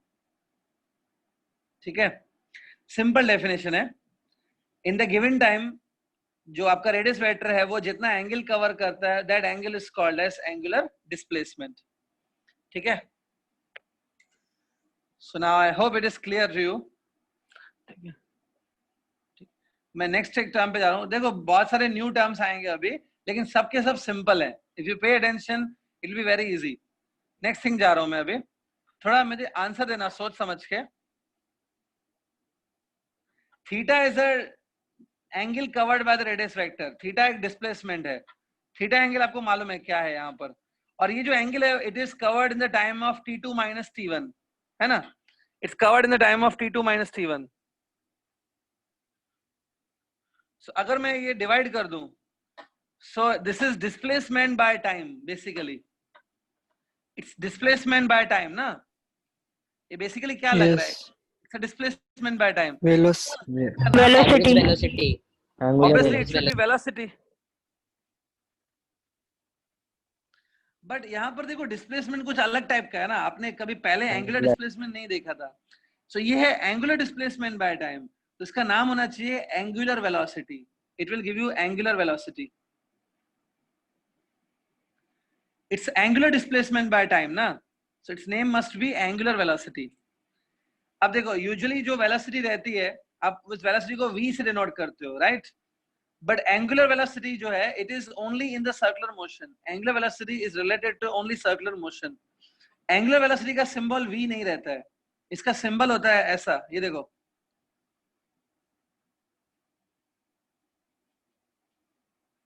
अब आप बोलेंगे ये तो sir w लिखा है, और क्या लिखा है? ये w नहीं है स्टूडेंट्स, इट्स नॉट w। ये ग्रीक अल्फाबेट है, इट्स अ ग्रीक लैंग्वेज का एक अल्फाबेट है। इस अल्फाबेट को हम लोग बोलते हैं omega. It's looks like W but it is not W। ये थोड़ा कर्वी है, देखो राउंड शेप का है, W के जैसा ही दिखता है, लेकिन इसको बोलते हैं omega. It is called omega. ठीक है, चल आपको कुछ एक्स्ट्रा नॉलेज भी दे देता हूं। जैसे इंग्लिश के अल्फाबेट्स हैं, वैसे ग्रीक के भी अल्फाबेट्स होते हैं। इंग्लिश में you are having 26 alphabets, Greek language में देयर आर 24 अल्फाबेट्स। एंड वो जो 24 अल्फाबेट्स हैं वो बहुत बार फिजिक्स में यूज होते हैं टू रिप्रेजेंट सम क्वांटिटीज। सो ये जो ओमेगा मैंने लिखा है ये भी ग्रीक का अल्फाबेट है। Out of 24 alphabets it is one of the alphabet. अब इंग्लिश के जो अल्फाबेट्स होते हैं उसमें ऐसा होता है ना, capital letters and small letters होते हैं। कैपिटल और स्मॉल लिखते हो आप, वैसे ही ग्रीक में भी ऐसा होता है, कैपिटल और स्मॉल होते हैं। तो ये जो आपने ओमेगा लिखा है it is a capital omega, ये होता है कैपिटल ओमेगा। स्मॉल ओमेगा ऐसे लिखा जाता है, देखो दिस इज स्मॉल ओमेगा। आपने ये सिंबल भी देखा होगा, it's a symbol for ohms, resistance. तो ये है स्मॉल ओमेगा और ये है कैपिटल ओमेगा। ठीक है, alpha beta gamma and theta, these are also Greek alphabets. ये सब ग्रीक अल्फाबेट्स हैं। Lambda, alpha, beta, gamma, theta. So these all are Greek alphabets. So आज के बाद याद करो ये जो W जैसा सिंबल है, it is now today onwards I will call it as omega. ये ओमेगा है, ठीक है? It's omega. Now omega is a symbol for angular velocity. V नहीं लिखना होता है. Angular velocity denoted by omega symbol. It is angular displacement, that is theta, divided by time t. ठीक है? अब अगर आपको अभी भी एंगुलर वेलोसिटी का क्लियर आइडिया नहीं है तो मैं एक सिंपल तरीके से समझा देता हूं that what is angular velocity. Student, ये जो एंगुलर वेलोसिटी है ये नॉर्मल वेलोसिटी के जैसा ही होता है. It is same as the normal velocity. जब किसी बॉडी का वेलोसिटी हाई होता है इसका मतलब है वो बॉडी बहुत फास्ट मूव कर रही है. सेम वे अगर किसी बॉडी का एंगुलर वेलोसिटी हाई होता है इसका मतलब वो सर्कुलर पाथ्स में बहुत फास्ट मूव कर रही है. ठीक है? अब एंगुलर वेलोसिटी बेसिकली क्या है? It is displacement by time. It is displacement by time मतलब it is displacement per second. ध्यान से देखो, इट्स ये देखो डिस्प्लेसमेंट पर सेकेंड. एक सेकेंड में जितना डिस्प्लेसमेंट हुआ है उसको बोलते हैं angular velocity. Angular velocity is equal to displacement per second. या और सिंपल करो, angular velocity is angle covered per second. ये देखो एंगल कवर्ड पर सेकेंड. ठीक है? ये देखिए यहां पर रेडियस वेक्टर जो है, as the time will pass the radius vector will cover angle. एक सेकेंड में जितना एंगल कवर हुआ, हर एक सेकेंड में जितना एंगल कवर हुआ वो है angular velocity. Angular velocity is a angle covered in every 1 second. Each 1 second में जो एंगल कवर हुआ वो एंगुलर वेलोसिटी है. ठीक है? नॉर्मली वेलोसिटी यही होता है, डिस्प्लेसमेंट पर सेकेंड होता है. ठीक है? Anybody you try to guess what will be the unit of angular velocity? Unit क्या होगा इसका? Any idea? थोड़ा सोचो इसका यूनिट क्या होगा? Radian per second. Radians per second. This theta will be in radians and time will be in seconds. So overall it is radian per seconds. Yes. तो normally देखो इन अदर टॉपिक्स, सर्कुलर मोशन को छोड़ के जो बाकी topics है उसमें जो वेलोसिटी होता है वो मीटर पर सेकंड में आता है. बट ये आ रहा है रेडियन पर सेकंड में. सो आज के बाद क्या करेंगे, जो वेलोसिटी मीटर पर सेकंड में आती है दैट इज नॉर्मल वेलोसिटी ना. जो वेलोसिटी मीटर पर सेकंड में आती है उसको हम लोग बोलेंगे linear velocity. We will call it as linear velocity, linear. लेकिन ये जो वेलोसिटी है it is coming in radian per second. It is known as angular velocity. ठीक है? So angular velocity is in radian per second. Linear velocity it is in meter per second. ठीक है? Clear with this angular velocity? Note कर लो formula. It's theta upon time. It's radian per second. Okay? ठीक है. आज मैं इस velocity के बारे में कुछ और चीजें डिस्कस करनी है. आज का लेक्चर बस इस वेलोसिटी के बारे में ही जाएगा. कुछ और पॉइंट्स मुझे बतानी है. अब एक बात student, here you discussed two new type of displacement and velocity. We discussed angular displacement and we discussed angular velocity. एक बात, ये डिस्प्लेसमेंट है. Usually displacement is a vector quantity और स्केलर? Vector. डिस्प्लेसमेंट वेक्टर होता है. तो यहाँ पे भी ये डिस्प्लेसमेंट है तो इसको भी वेक्टर होना चाहिए usually.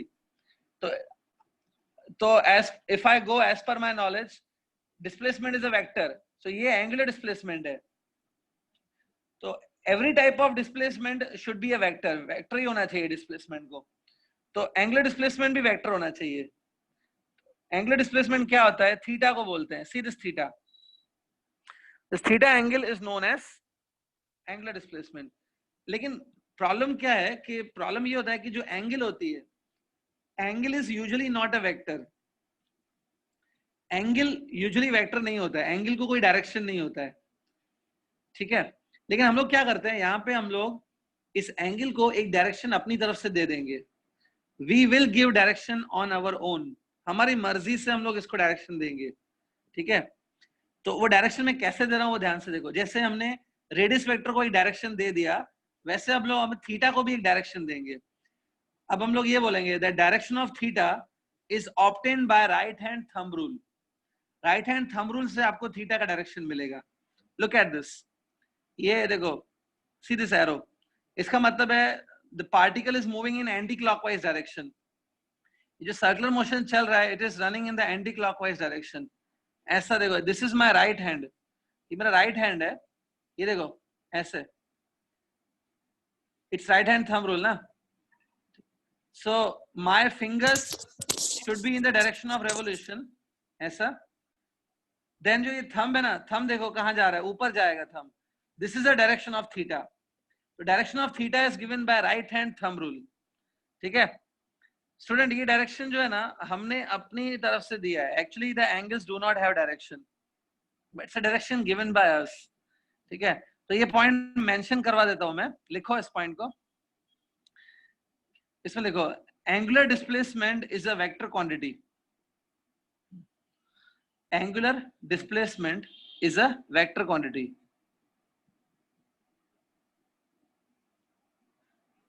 and its direction is given by right hand thumb rule. Its direction is given by right hand thumb rule.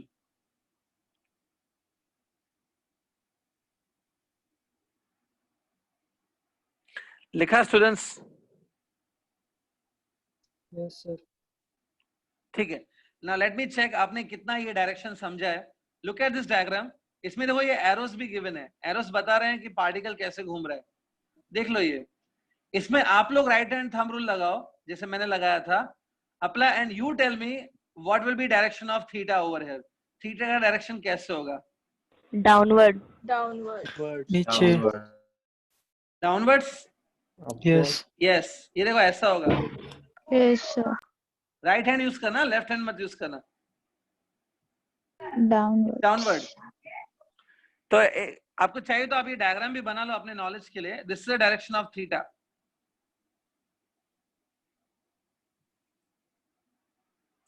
और इसका अगर मैं उल्टा डायरेक्शन बनाऊं, मतलब if I reverse this arrows, arrows को रिवर्स करूं, look at this arrows now, ये देखो, इन एरोस को देखो, ये ऐसा है, here it will be upwards,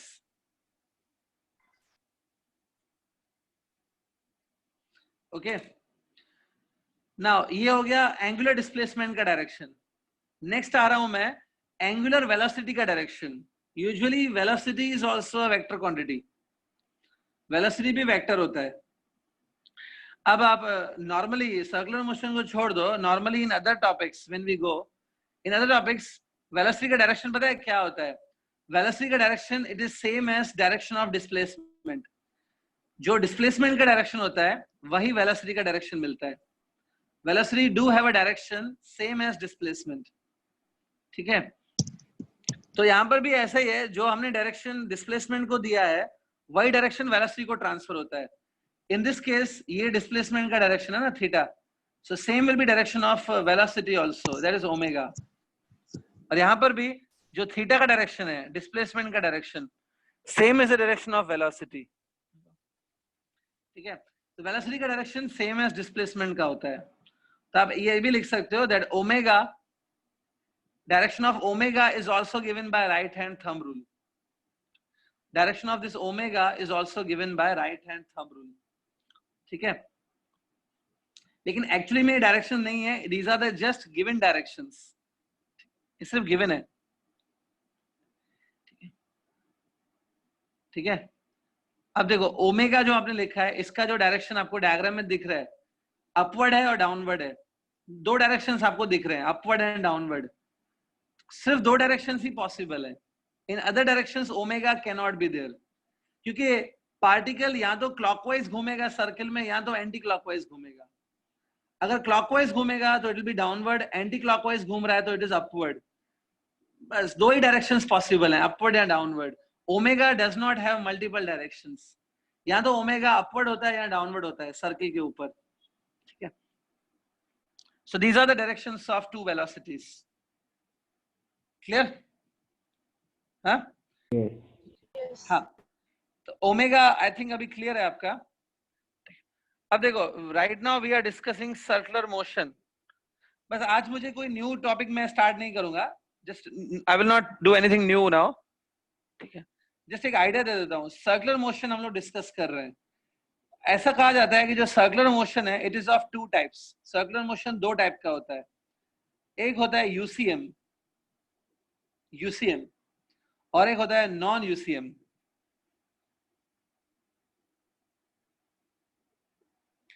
UCM लिखना, यूएमसी मत लिख देना। मैंने देखा है गलती से कभी कभी कुछ स्टूडेंट यूएमसी लिख देते हैं। यूएमसी क्यों लिख देते हैं? आपके पास में एक शहर है ना उल्लासनगर, यूएमसी मतलब उल्लासनगर म्यूनिसिपल कॉर्पोरेशन, उस हिसाब से कुछ लिख देते हैं बच्चे। यूएमसी मत लिखना बाय मिस्टेक, इट्स यूसीएम। और दूसरा है नॉन यूसीएम। अब ये यूसीएम क्या होता है? यूसीएम का फुल फॉर्म है uniform circular motion, uniform circular motion. तो ऑब्वियसली ये है non uniform circular motion, second one. Circular motion दो टाइप का होता है, uniform circular motion and non uniform circular motion. आज मुझे बस यही डिस्कस करना है, इन दोनों में डिफरेंस क्या है बस उतना ही डिस्कस कर लेंगे। सी, सबसे पहले if I start with UCM, uniform circular motion, ठीक है। यूसीएम क्या रहता है? ये ऐसा यूसीएम उस मोशन को कहते हैं अगर omega of the circular motion is constant, ठीक है। ओमेगा क्या है? ओमेगा एक टाइप की वेलोसिटी है ना, ओमेगा इज एंगुलर वेलोसिटी। अगर एंगुलर वेलोसिटी कांस्टेंट है तो उसको यूसीएम कहते हैं, ठीक है, ठीक है। एंगुलर वेलोसिटी क्या होता है? मैंने थोड़ी देर पहले बताया था। एंगुलर वेलोसिटी मतलब angle covered in every 1 second. देखो, रेडियस वेक्टर जो 1 सेकेंड में एंगल कवर करता है उसको बोलते हैं angular velocity. Angular velocity constant होनी चाहिए। जब वेलोसिटी कांस्टेंट होती है तो उसको यूनिफॉर्म मोशन कहते हैं ना। सो uniform motion will be that in which velocity is constant. तो एक बात बताओ, अगर मैं ऐसा बोलूं the radius vector is covering same angle in every 1 second, her 1 second में सेम एंगल कवर कर रहा है। ये 1 सेकेंड में जितना एंगल कवर किया, अगले 1 सेकेंड में भी उतना ही एंगल कवर किया, उसके अगले 1 सेकेंड में भी उतना ही एंगल कवर किया, तो मैं बोल सकता हूँ वेलोसिटी कांस्टेंट है, दैट इज यूसीएम। तो यूसीएम में क्या आता है? The radius vector will cover equal angles in equal time intervals. ये सेंटेंस कहीं पे लिखा होता है तो आप स्टूडेंट कंफ्यूज हो जाते हैं। मैं बता देता हूँ, अगर यूसीएम है मतलब यूनिफॉर्म सर्कुलर मोशन, तो इन UCM the radius vector covers equal angles in equal time intervals, ठीक है। मतलब एक पर्टिकुलर सेकंड में जितना एंगल कवर किया, अगले 1 सेकंड में भी उतना ही एंगल कवर करेगा, उसके अगले 1 सेकंड में भी उतना ही एंगल कवर करेगा, then it is called UCM, ठीक है। यूसीएम का एग्जाम्पल क्या हो सकता है? Any example of UCM? See, आपके घर पे जो जो फैन चल रहा है, suppose look at this, screen पे जो आपको फैन चलते हुए दिख रहा है, इमेजिन करो ऐसा फैन चल रहा है, इसमें जो ब्लेड है, इमेजिन 1 ब्लेड, ये जो फैन चल रहा है, अभी आपको जो फैन चलता हुआ दिख रहा है, उसका एक ब्लेड इमेजिन करो। वो ब्लेड 1 सेकंड में जितना एंगल कवर कर रहा है, अभी क्या लगता है अगले 1 सेकंड में भी उतना ही एंगल कवर कर रहा है? Yes. सपोज ये फैन है, मैंने इस फैन का एक फोटो खींचा, जैसे आप फैन का फोटो खींचोगे ब्लेड आपका एक पोजीशन पे दिखेगा, हर 1-1 सेकंड में, फोटो खींचने के 1-1 सेकंड में वो जितना एंगल कवर करेगा, उसके नेक्स्ट 1 सेकंड में भी वो उतना ही कवर करेगा। अभी जो ये चल रहा है ना, fan is rotating, actually fan जो है रोटेट करता है, लेकिन फैन की जो ब्लेड्स है वो रेडियस वेक्टर के जैसे हैं। तो फैन की जो ब्लेड्स हैं they are covering same angle in same time. Right now I can say fan is doing a UCM, uniform circular motion है, ठीक है। लेकिन एक बात बताओ, अगर हम लोग फैन को स्विच ऑफ करें, if I switch off the fan, तो स्लोली फैन की स्पीड रिड्यूस होती जाएगी। स्पीड रिड्यूस होगी मतलब वो 1 सेकंड में जितना एंगल कवर कर रहा है, उसके नेक्स्ट 1 सेकंड में वो कम एंगल कवर करेगा, उसके नेक्स्ट 1 सेकंड में वो और कम एंगल कवर करेगा। When you switch off the fan, speed will decrease, तब ये यूसीएम नहीं रहता है। और स्विच ऑन करने के टाइम पे भी ये यूसीएम नहीं होता है। तो व्हेन यू स्विच ऑन और when you switch off, for some time it is not UCM, but after a sufficient time it become UCM. समझ में आई बात? Yes. हाँ, come back to the place. हाँ, तो UCM क्या रहता है? When omega is constant, और non UCM क्या होता है? If omega is changing with time. Omega अगर डिक्रीज हो रहा है या इंक्रीज हो रहा है, डजंट मैटर. ओमेगा इंक्रीजेस और decreases, both are non UCM.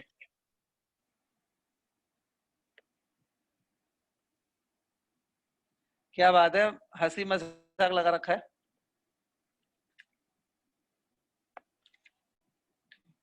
हाँ, ठीक है. एक यूसीएम है और एक नॉन यूसीएम है.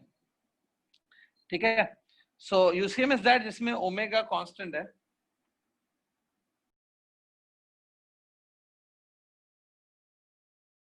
Interrupted in between, कुछ प्रॉब्लम आ गया, इंटरनेट कनेक्शन लॉस हुआ. Now is it screen and the audio clear? Yes, sir. Yes. Yeah. So here we finished UCM and non UCM. अब देखो, बिफोर आई गो फर्दर, अभी तक के topic में कुछ अगर डाउट है तो आप पूछ लो पहले, या कोई भी एक ऐसी चीज है जो आपको नहीं समझ में आ रही है या कुछ पूछना है तो अभी क्लियर करो. Till this any doubt is there? आज जो भी सीखा है अभी तक कुछ डाउट है क्या? Is it all clear? सब क्लियर है? तो यूसीएम का डेफिनेशन मैं लिखवा देता हूं. Just right on the definition of uniform circular motion. Uniform circular motion का डेफिनेशन लिखो. हाँ, इसमें लिखो, it is a circular motion in which, it is the circular motion in which the angular velocity of the body remain constant, in which the angular velocity of the body remain constant, that is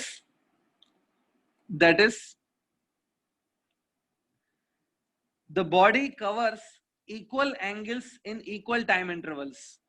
That is, the body covers equal angle in the equal time intervals.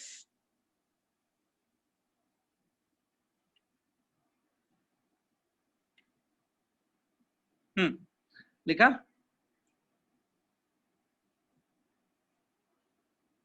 Body covers equal angle in the equal time intervals.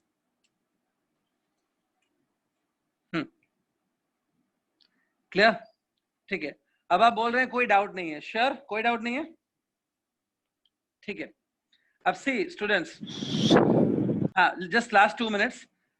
Online lectures चल रहे हैं. I can't see you, you can't see me, right? तो मुझे ये भी नहीं पता चल रहा है कौन ध्यान दे रहा है कौन नहीं दे रहा है. जैसे फॉर एग्जांपल अभी 2 मिनट पहले किसी एक स्टूडेंट का माइक ऑन हो गया, माइक में कुछ हंसी मजाक का आवाज आ रहा था, पता नहीं वो क्या कर रहा था स्टूडेंट. सो एक काम करते हैं, हाँ, अब जिस स्टूडेंट का मैं नाम लूंगा वो स्टूडेंट खाली माइक ऑन करो जिसका मैं नाम ले रहा हूं.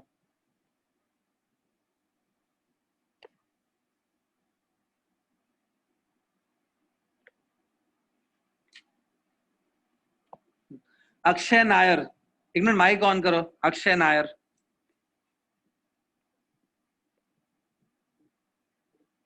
Akshay Nair, please switch on your mic. हाँ, कौन बोल रहा है? हाँ, अक्षय नायर. हाँ, मेरा आपने पूरा लेक्चर आज का समझ में आया आपको? यस सर, सिर्फ बीच में 2 मिनट डिस्कनेक्ट हो गया था, बाकी फिर मैं आया. ठीक है. तो try to answer me some question. What is the unit of angular displacement? Omega. Unit पूछा मैंने, सिंबल नहीं. Unit. What is the unit of angular displacement? Angular displacement होता है ना, उसका यूनिट. सर ये आपका ध्यान है? रेडियंस पर सेकंड. Radian per second. ये कुछ मीटर पर सेकंड के जैसा ही लग रहा है ना, रेडियन पर सेकंड. नहीं सर. तो रेडियन पर सेकंड या मीटर पर सेकंड जो है, ये वेलोसिटी का यूनिट होता है कि डिस्प्लेसमेंट का होता है?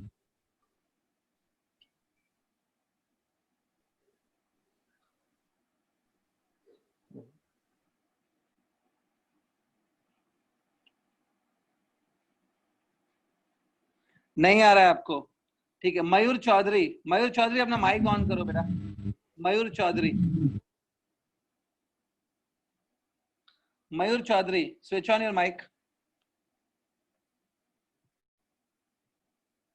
मयूर Chaudhary, switch on your mic.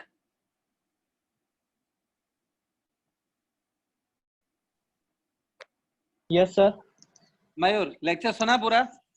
हाँ समझा पूरा? हाँ समझा। हाँ, tell me what is the unit of angular displacement? ध्यान से सुन लो, सर्कुलर मोशन में एंगुलर डिस्प्लेसमेंट होता है, एंगुलर डिस्प्लेसमेंट, उसका यूनिट क्या होगा? थीटा। ये यूनिट है कि सिंबल है? यूनिट समझते हो? जैसे लेंथ का यूनिट होता है मीटर्स, मास का यूनिट होता है kilogram, time is measured in seconds, वैसा यूनिट क्या है एंगुलर डिस्प्लेसमेंट का unit? Theta is a symbol, what's the unit of angular displacement? नहीं आ रहा है? नहीं। ठीक है, how to find direction of the angular displacement? Angular displacement का डायरेक्शन कैसे निकालोगे? Any method you know how to find direction of? Right hand thumb rule. बाकी यूनिट नहीं आ रहा ना? यूनिट है रेडियंस। एंगल, जब मैं बोल रहा हूँ angular displacement is a theta, angle है तो एंगल तो रेडियंस में ही होता है। हाँ हाँ वो हाँ, साइड ध्यान नहीं है ना साइड बेटा?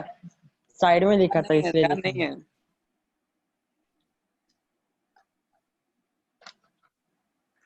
Sharon Varghese, open your mic. Sharon Varghese. Yes, sir.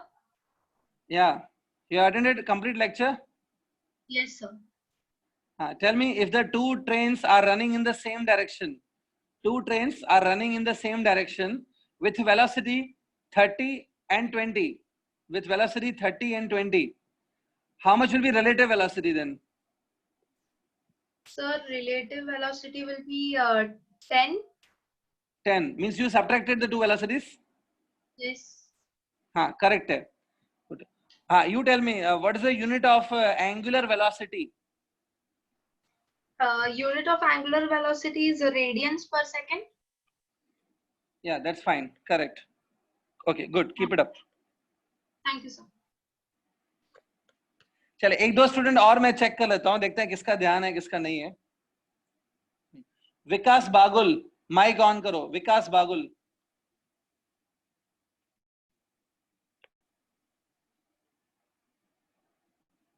Vikas Bagul. Yes, sir. Yes, sir. Lecture attend किया पूरा? Yes, sir. हाँ, can you tell me projectile motion वगैरह याद है कि सारे फॉर्मुलास भूल गए होंगे प्रोजेक्टाइल मोशन की? Projectile motion, ना sir? नहीं याद है तो इट्स ओके, वो बता सकते हो। अच्छा, can you tell me in projectile motion what's the formula for range? Range का फॉर्मूला याद है? Range formula.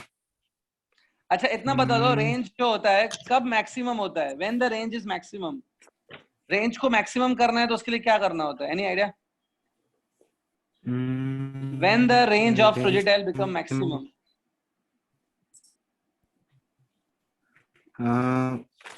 Vertical motion. अच्छा नहीं sir. अच्छा, देखो स्टूडेंट्स, हाँ विकास बागुल को तो नहीं आ रहा है। किसी स्टूडेंट को आंसर आया तो मैसेज करो। When the range become maximum? 45 degree. 45 degree. हाँ देख लो If theta is equal to विकास, देख लो कितने स्टूडेंट को आंसर आ रहा है एंड आपको नहीं आ रहा है। That means you are not paying attention, nothing else. ठीक है, 45 डिग्री, ये तो सिंपल क्वेश्चन था, राइट? और रेंज की फॉर्मूला मैंने बताई थी, u square sin 2 theta upon g, that's a formula for range. ठीक है स्टूडेंट्स, मैं सिर्फ इतना ही बोलूंगा, जो स्टूडेंट ध्यान नहीं दे रहे हैं, सपोज आपका बीच में डिस्ट्रैक्शन हो रहा है, please try to focus on the lecture. हम लोग ज्यादा मस्ती मजाक नहीं कर पाते हैं, but when will meet in the classroom will have a funny, मतलब लेक्चर में भी आराम से लाइटली चलेंगे, लेकिन right now we have to go this way only. Now listen, next time से आप क्या करो, जब भी मैं लेक्चर लूंगा लास्ट के 5 minutes I am going to ask you the question answers of that chapter, of that lecture. तो मुझे इससे पता चलेगा कौन ध्यान दे रहा है कौन नहीं दे रहा है ध्यान, ठीक है। नेक्स्ट टाइम से हमेशा आप लेक्चर के एंड में we will have this kind of oral session, okay okay. Will meet in the next lecture students. Sir हाँ बोलो। सर नॉन यूसीएम का एग्जांपल क्या हो सकता है? जब आप फैन को स्विच ऑन करते हो ना, when you switch on the fan, तब थोड़े टाइम के लिए उसका स्पीड इंक्रीज होता है ना। Yes sir. तो आपने अभी ऑन किया तो स्लोली स्लोली उसका स्पीड इंक्रीज होगा। जब स्पीड इंक्रीज हो रहा है तब वो नॉन यूसीएम है, और जब स्पीड कांस्टेंट हो गया तो वो यूसीएम हो जाता है, uniform circular motion. Yes sir, thank you sir. fan during few seconds of start, it's a non UCM. Thank you sir. Okay student, we'll meet in the next lecture then. Okay.